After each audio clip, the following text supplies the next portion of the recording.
9वां अध्याय की कथा सुनते हैं। आइए। नमो ब्रह्मण्य देवाय गौ ब्रह्मणहिताय च जगद्धिताय कृष्णाय गोविंदाय नमो नमः।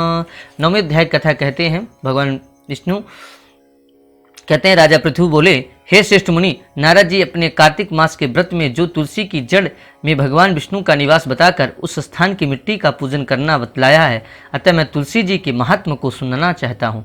तुलसी कहाँ और कैसे उत्पन्न हुई, यह बताने की कृपा करें। नारद जी ने कहा, राजन, आप सावधान होकर तुलसी जी की महत्ता तथा उनके जन्म का प्राचीन इतिहास सुनिए। एक समय जब देव गुरु बृहस्पति और देवराज इंद्र कैलाश पर्वत पर शंकर जी का दर्शन करने गए तो भगवान शंकर ने अपने भक्त की परीक्षा ली। उन जटाधारी दिगंबर ने उनके मार्ग में अवरोध डाला। यद्यपि वह तेजस्वी, शांत, लंबी भुजा और चौड़ी छाती वाले गौर वर्ण, अपने विशाल नेत्रों से युक्त तथा सिर पर जटाधारी वैसे ही बैठे थे, तथापि उन भगवान शंकर को न पहचान पर इंद्र ने उनका नाम धाम आदि परिचय पूछा और कहा, शंकर भी अपने स्थान पर हैं, कहीं गए हैं। इस पर उस तपस्वी ने कुछ न कहा, परंतु त्रिलोकीनाथ के ऐश्वर्य से गर्वित होकर इंद्र कब चुप रहते हैं। उन्होंने क्रोध कर तपस्वी से घुड़क कर कहा, अरे मैं पूछता हूँ, उत्तर क्यों नहीं देता?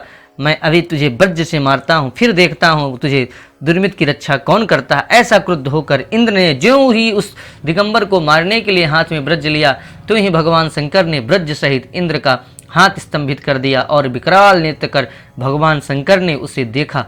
त्यों ही ऐसा विदित हुआ मानो यह दिगंबर प्रज्वलित हो उठा है और तेज से जला देगा। भुजा स्तंभित होने से इंद्र ने क्रोध और दुख का अंत न रहा, परंतु ज्यों ही बृहस्पति जी ने उसे पुरुष को प्रज्वलित देखा, त्यों ही अपनी बुद्धि से उसको शंकर भगवान जानकर प्रणाम किया और दंडवत कर बहुत सी स्तुति भी की।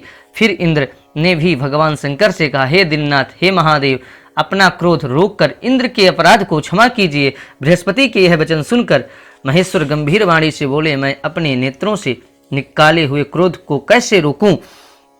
तब बृहस्पति ने कहा, भगवान भक्तों पर दया करना चाहिए। आप अपना भक्त, वत्सल नाम है आपका, और आप इसको नाम को सार्थक कीजिए। आप अपने इस तेज को कहीं और स्थापित करके इंद्र का उद्धार कीजिए। भगवान शंकर ने गुरु बृहस्पति से कहा, मैं तुम्हारी स्तुति से प्रसन्न हूँ जो तुमने इंद्र को जीवन दान दिलवाया। मैं विश्वास करता हूँ कि मेरे नेत्रों में अग्नि जब इंद्र को पीड़ित ना करेगी। बृहस्पति से ऐसा कहकर भगवान शंकर ने अपने माथे से निकले हुए अग्निमय तेज को अपने हाथ में लेकर क्षीर सागर में डाल दिया। फिर लीलाधारी भगवान को अंतर्धान हो गए। इस प्रकार जिनको जानने की इच्छा थी उसे मैं जानकर इंद्र बृहस्पति अपने स्थान को चले गए। बोलो विष्णु भगवान की जय। इस तरह करके आपने 9वें अध्याय की कथा कार्तिक मास की सुनी। आप कमेंट बॉक्स में श्री हरे जय श्री कृष्णा और अधिक से अधिक इस वीडियो को शेयर करें। वीडियो देखने सुनने के लिए आप सभी का बहुत बहुत धन्यवाद। जय माई की।